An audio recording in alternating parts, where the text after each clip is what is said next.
Hi, this is Dr. Perry Carpenter. I'd like to thank you for taking the time to join me on this program. In this program, we're going to talk about one of the most common scenarios that face qualified medical evaluators, but a situation that many times is not thoroughly or properly handled by those qualified medical evaluators. And I'm talking today about spinal impairments out of Chapter 15 of the AMA Guides.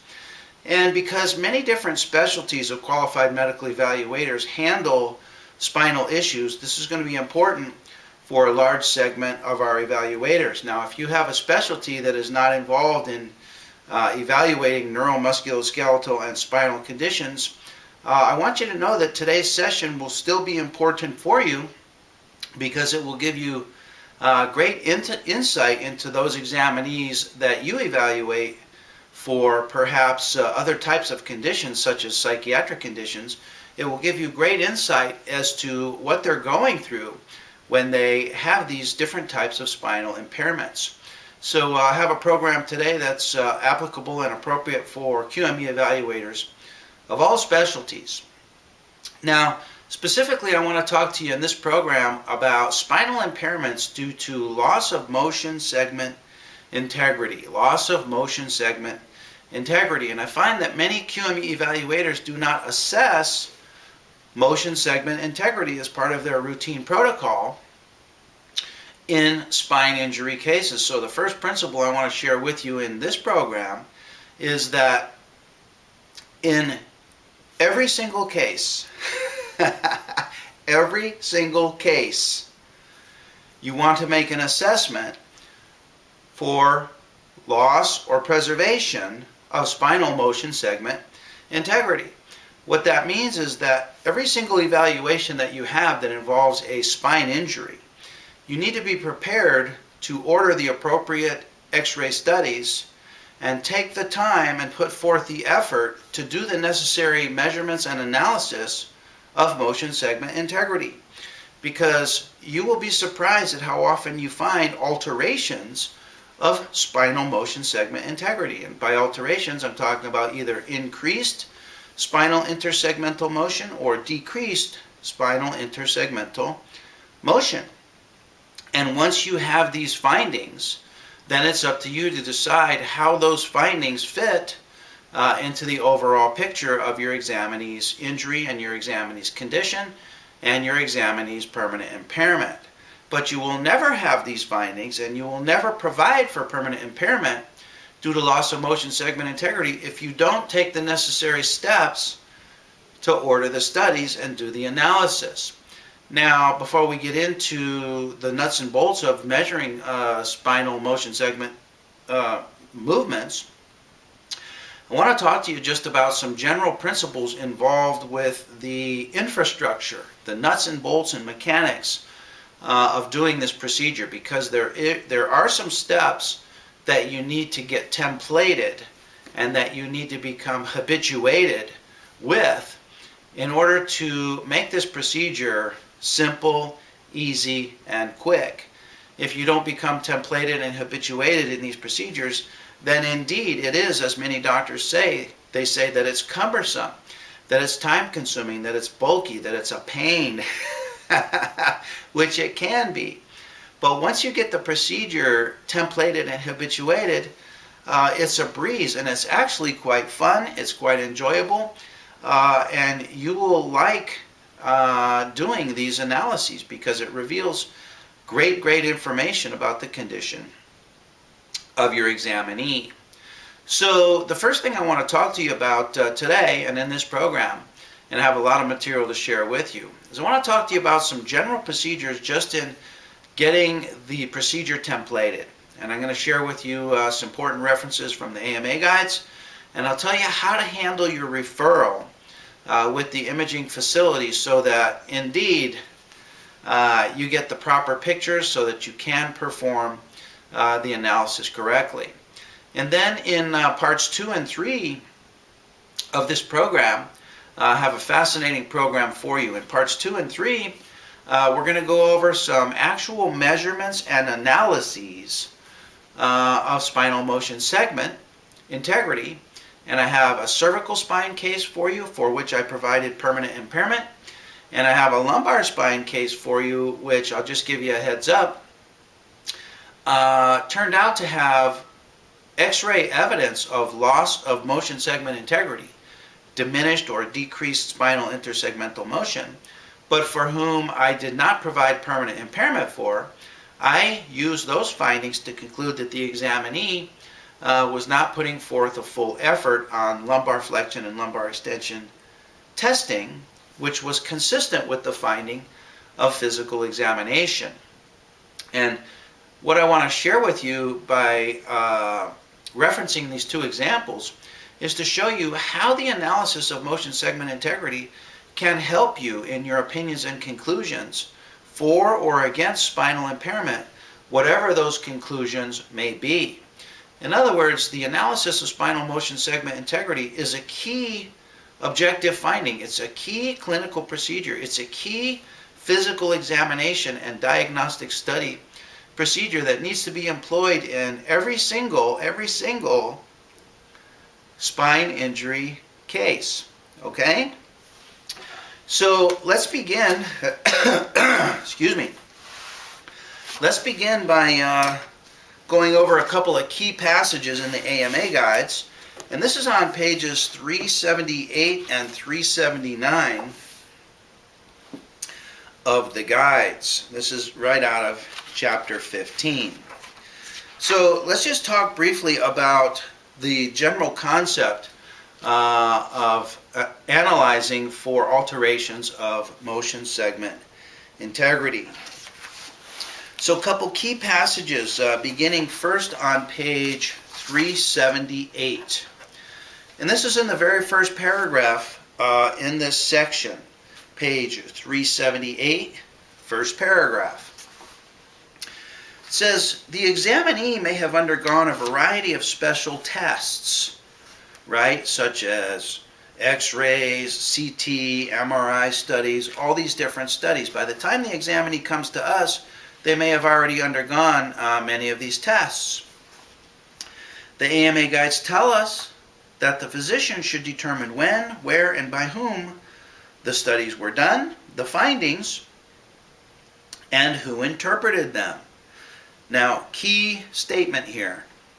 Whenever possible, the physician should personally review the studies and report agreement or disagreement with previous interpretations. A summary of the studies should be included as a separate paragraph or section.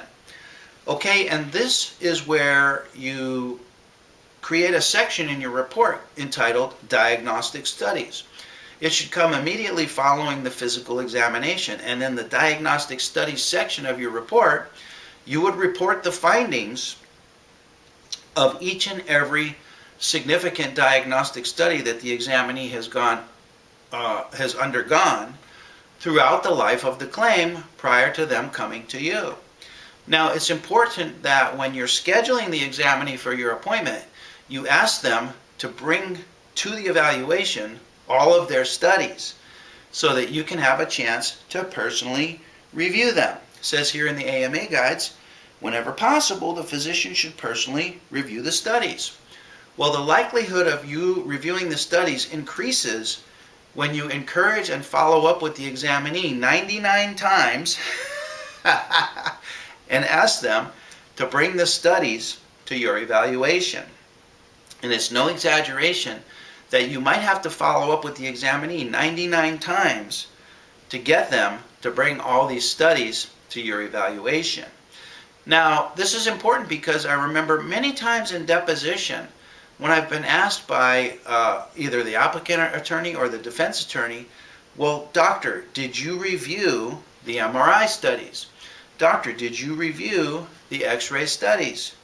And you always, always, always want to be able to say yes to this question. Make sense? Think how silly it looks when you say, no, I didn't review those studies. I simply relied on the report of the medical radiologist. No, you want to take responsibility for the case and review all of these studies yourself personally. and the AMA guides direct us that this is an important procedure. Okay? Now, in talking about motion segment integrity and alteration of motion segment integrity, this is second column on page 378, third paragraph.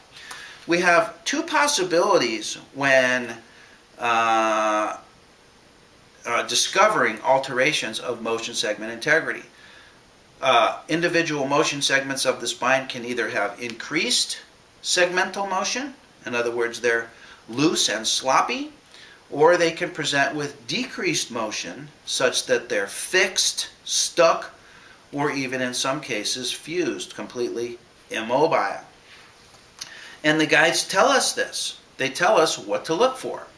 They tell us that alteration of motion segment integrity can be either a loss of motion segment integrity, in other words, increased translational or angular motion, or decreased motion. Decreased motion. It can either be increased or it can be decreased. Now, it doesn't tell us the types of injuries and conditions that result in increased motion, but it gives us several examples of the different types of conditions that can cause decreased motion.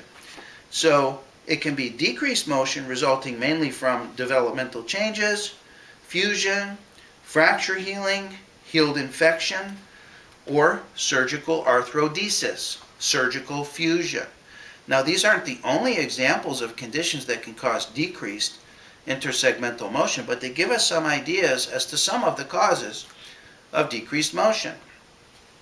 When we talk about increased motion, we're usually thinking in terms of like a sprain-strain injury with resulting ligamentous laxity that then results in hypermobility, increased motion of the spinal segments, but can also be the result of decreased motion. And in my experience, decreased motion is going to present in 80% of the cases, whereas 20% of the cases wherein you find alteration of motion segment integrity, only 20% of the cases are going to be due to increased intersegmental motion. The great bulk and the preponderance of alterations of motion segment integrity that you're going to encounter are going to be due to decreased motion. Okay? And the guides tell us that we can have both. Okay? Now, an attempt at arthrodesis, in other words, surgical fusion, may not necessarily result in a solid fusion, but it may significantly limit motion at a motion segment and qualify for alteration of motion segment integrity. And in parts 2 and 3 of this program, we're going to talk about a cervical spine case, we're going to talk about a lumbar spine case. So let's see what the AMA guides say about the individual motion segments of the cervical spine and the individual motion segments of the lumbar spine. This is page 378, third paragraph. This is important. It says in the upper cervical spine, meaning from the occiput to C2, so that's C0 to C1, that motion segment, and then C1 to C2, two spinal segments. It says there is little flexion extension, little. While the lower cervical spine permits increasing flexion extension movements from about 10 degrees at C2, C3 to about 20 degrees at C5, C6 to C6 to C7. So at C2, C3, 10 degrees of motion is considered normal. So we go from C2, C3 at 10 degrees to C4, C5. So we're skipping C3, C4, C4, C5, skipping two spinal segments. And by the time we get to C5, C6, we have about 20 degrees of motion. So just knowing that, what would you consider to be normal motion at the C3, C4 and C4, C5? Well, it should be somewhere between 10 and 20. It says it permits increasing flexion extension. So if we had a finding for 12 degrees or 15 degrees at C3, C4, and 15 degrees to 18 degrees at C4, C5, that would be considered consistent with this description from the AMA guides. It says in the lumbar spine, there is a gradual, they use the word gradual, increase from about 12 degrees at L1 to L2 to 20 degrees at the L5 to S1 level. 12 to 20, a difference of 8 degrees per segment as we decrease or as we descend in the lumbar spine. So 12 degrees at L1, L2, 20 degrees at L5, S1. Well, we have L2, L3, L3, L4, L4, L5, and then L5, S1. You can safely assume that an increase of about 2 to 4 degrees each segment as you descend down the lumbar spine would be considered consistent with these descriptions from the AMA guides. It doesn't give us a normal value for L2, L3, doesn't give us a normal value for L3, L4, but it says that there's a gradual increase. So you can assume from this description about a 2 to 4 degree increase between 12 degrees at L1, L2, 20 degrees at L5, S1. Anything within 2 to 4 degrees increasing per segment would be considered consistent with these descriptions from the AMA guides. Okay? And then finally, so those are normal values. So when you're assessing for motion segment integrity, once you know the normal values, then you can decide if your examinee's values are either normal or whether they represent increased angular motion or whether they represent decreased angular motion. So this, the AMA guides tell us what we can anticipate as normals. Okay? Well, with regards to increased intersegmental motion, the guides give us a tighter filter, a stronger hurdle that we must cross or that we must jump in order to provide for permanent impairment due to alteration of motion segment integrity. It says in the lumbar spine, loss of motion segment integrity is defined as a difference in the angular motion of two adjacent motion segments greater than 15 degrees at L1, L2, L2, L3, and L3, L4, and greater than 20 degrees at L4 to L5. So just to give you an example, if normal intersegmental motion at L1, L2 is 12 degrees, and at L2, L3 we had 28 degrees, a difference of 16 degrees between motion segments, that would qualify for increased angular motion at L2, L3. And in the lower cervical spine, the threshold is 20 degrees. So it would have to be 20 degrees greater between two segments. If this one measures in at 20 degrees, the next one measured in at 41 degrees, a difference of 21 degrees, that would qualify for alteration of motion segment integrity due to increased angular motion. So the guides give us very specific criteria for providing for increased intersegmental motion, but they're more vague about the criteria relating to decreased intersegmental motion. So this is where you have tremendous latitude to provide for permanent impairment in those cases where examinees have intersegmental motion measurements that are less than what the AMA guides describe as normal. Now, of course, your opinion on permanent impairment has to constitute substantial medical evidence, and you need to support your opinions and conclusions with how and why, but it begins with first determining the numbers, and the guides are quite clear as to what constitutes normal and what constitutes abnormal motion. Okay, Now, as far as permanent impairment goes, just want to handle a couple more quotes from the AMA guides before we talk about some nuts and bolts infrastructure of getting these studies done. The alteration of motion segment integrity qualifies for permanent impairment under the DRE categories. Okay, so for the lumbar spine,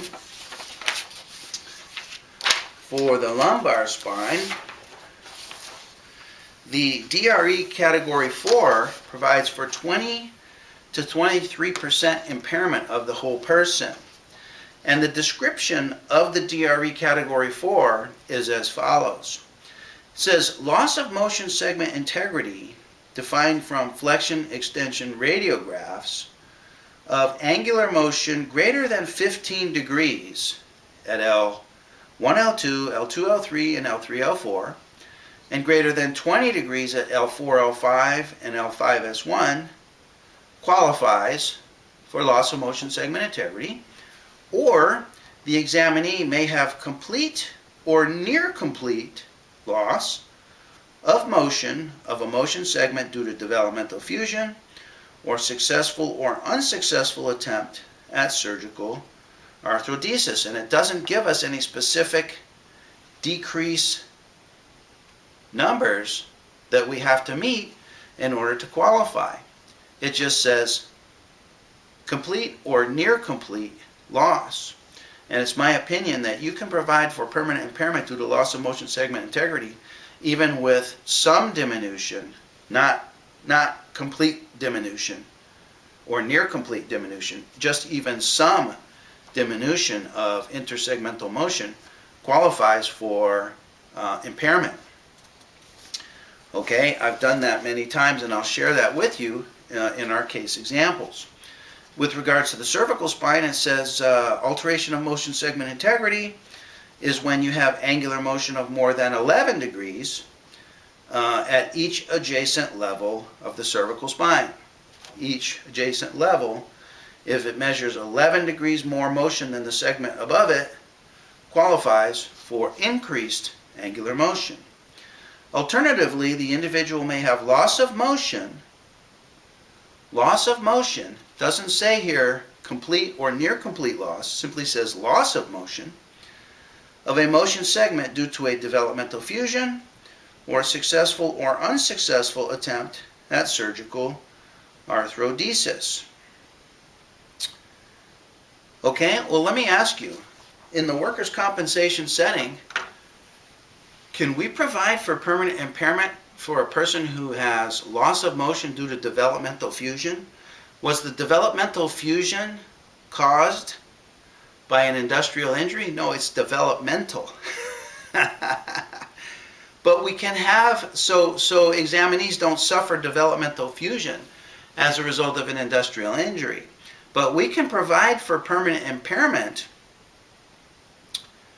due to developmental fusion and apportion that permanent impairment to a greater or a lesser extent to the industrial injury if we can demonstrate that the industrial injury to a greater or lesser extent rendered that condition symptomatic when it was prior asymptomatic, whether it accelerated, lit up, aggravated a pre-existing condition, whether that condition was symptomatic or asymptomatic. So in those cases where you have developmental fusion, those examinees can qualify for the full extent of permanent impairment as described by the AMA guides. And that's where your physician's clinical judgment, skill, and expertise comes in to the opinion and conclusion for that impairment.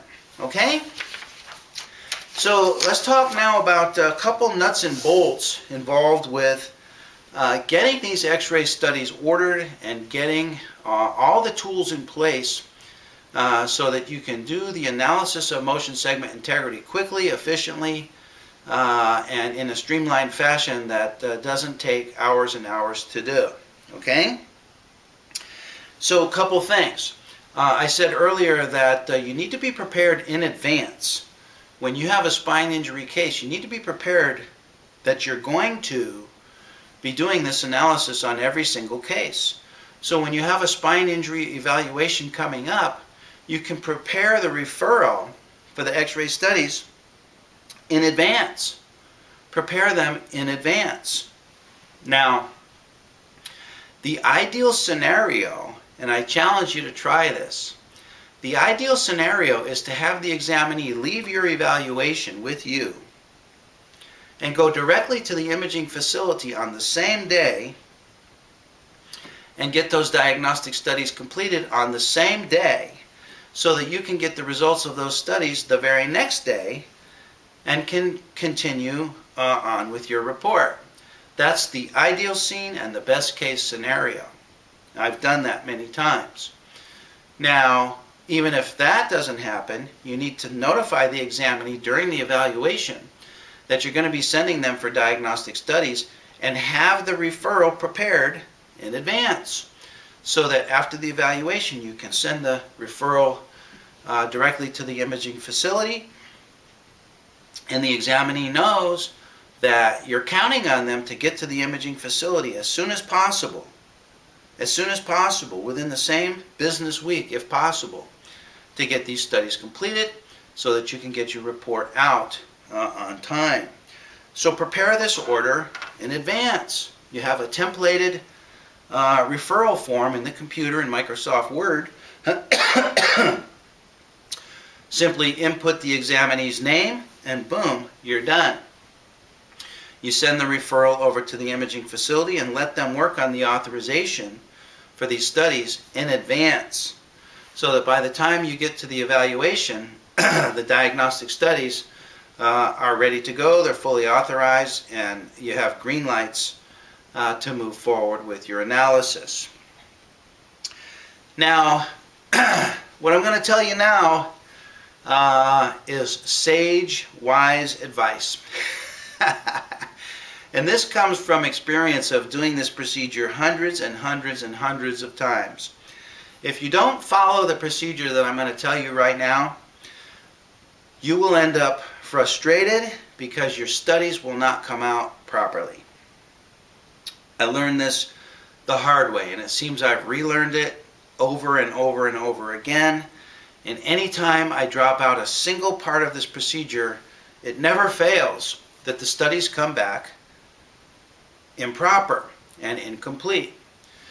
Now, when you order these studies include a 7-view series for the cervical spine. For the lumbar spine, the routine series, including the flexion extension studies, is 8 views. Okay? Now, many of these views are not the routine views that imaging studies routinely take on cervical spine cases and on lumbar spine cases. So if you don't talk to the imaging facility, they're going to process your examinee just like they processed the other 100 people before them that day, doing routine views, mechanically going through the procedure, and not referring to the specific instructions that you provide for them in your referral. So you need to talk to 3 people. You need to talk to the receptionist at the imaging facility. You need to notify her and let her know that you have an injured worker coming, you're ordering some x-ray studies that may be non-routine views and maybe specialized views, and that you need the technician to be aware of these special views. The receptionist will then transfer you to the technician. The receptionist will then make sure that the technician gets your referral in the days before the examinee shows up. See, the typical procedure is for the examinee to go back to the x-ray room for their x-ray studies, and the technician reading the referral for the very first time right then at that very moment, and they're not prepared to take specialized non-routine views. So the receptionist will then make sure that the technician gets the referral form and has an opportunity to review the specialized views. You then ask to speak to the technician, and you introduce yourself, and you let them know that you have an injured worker coming to see them. You are required to take specialized views as part of the work that you're doing, and that you want to go over these views with him or her to make sure that they completely understand and know what they're supposed to do in order to obtain proper images on these views. Now, I've gone so far as to tell the technician where I want the central ray to be pointed and how many degrees of tube tilt I need for the X-ray beam. In other words, you have to be as specific as you have to be in order to get the views done properly. If you drop this out, they will be done improperly. Trust me, they'll be done improperly every single time, and you'll be upset, and you'll have to have the examinee go back and maybe take another afternoon off work and maybe have to travel 20 miles to and from the imaging facility, and it's very expensive and it's very time consuming, and it's a big burden on all parties if it doesn't get done properly the first time. Now, I'm telling you that it's up to you, doctor. It's up to you. It's up to you to get these views done properly. If you don't take complete responsibility, short of going down there and clicking the button on the X-ray tube, if you don't do that, they won't get done properly. You have to take control of every single aspect of this procedure, almost. I've learned this the hard way, trust me. Finally, you need to speak to the medical radiologist to let him know that you have an injured worker coming in and you're specifically concerned about loss of motion segment integrity of the spine, and could he please provide a comment on that in his report. Now, it would be great if the medical radiologist read the referral wherein you include the rule-outs such as defect, deformity, anomaly, blocked vertebra, cervical rib, all these things, loss of motion segment integrity on your rule-outs. It would be great if he read that prior to providing his written report on the x-rays, but they don't. They don't read your referral. They don't even get the referral. What they do is they prepare their reports in bulk. So they read 20 sets of x-rays and they dictate templated findings. There's no fractures, there's no dislocation, soft tissues appear normal, and they don't address the specifics that you need. So you need to speak directly to the medical radiologist to let him know to put a post-it note on your images and please comment on the presence or absence of an alteration of motion segment integrity. Now, you're going to do your own analysis on these studies anyway. So what he says regarding motion segment integrity is not going to be the final word, but it would be great if he describes a loss of motion segment integrity due to decreased motion, and that's the same as your finding, and you find also decreased motion. Then you have two opinions that corroborate each other. So always get the medical radiologist to provide the opinion that you need. In addition, you may need to advise the x-ray technician that they need to stabilize the pelvis on the lumbar views, that they need to stabilize the shoulders to reduce excessive motion from flexion of the pelvis or flexion of the trunk. In other words, provide specific instructions to the technician. Now, technicians are interesting people. They want to do things right, and they want you to be happy with your images, and you can develop great rapport with technicians, as I have. But it starts by communicating with them. And they're very busy, but they will take your call. And if you get a technician that does it the way you need it done, and they aim to please, and they label all your views appropriately, it's never a bad idea to send that person a gift, small gift in the mail, maybe a gift card or something that lets them know that you appreciate them. And from that point on, you will always get your images done properly as long as you continue to communicate with them. Okay? Now, I always like to use an imaging facility for the studies because they're done on expensive machines, much better machines than what we find typically in the doctor's office or in the chiropractor's office. They're done on the latest technology. They're all digital. And always ask for your images on CD disc. And most CD discs come with embedded software that contain measuring tools, and you can do the analysis of motion segment integrity right on your computer screen. Now, if the software that the imaging facility uses does not contain measuring tools, then you'll also have to request hard copy images, and you'll have to do the measurements the old-fashioned way on the plain films up on your view box.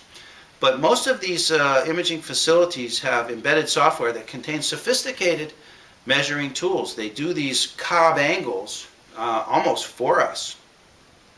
And they're very, very accurate, much more accurate than can be done on hard copy plain film. So always ask for a hard copy CD of your images, and then whenever possible, become a member of the imaging facility's online imaging portal so that you can pull up these images over the internet at any time.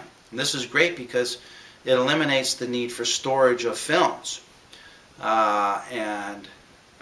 It's a great and convenient way to access all of your examinees' studies from one location. So whenever possible, join the online imaging portal of the imaging facility, and at the very least, ask them to send you a hard copy CD. Okay, and then finally, remember that the QME summary findings form that we send in for examinees was sent in as a copy with a copy of our report. It asks us on box 23, did you consult with other physicians? And this is an opportunity for you to check that box yes and say, yes, I consulted with the medical radiologist.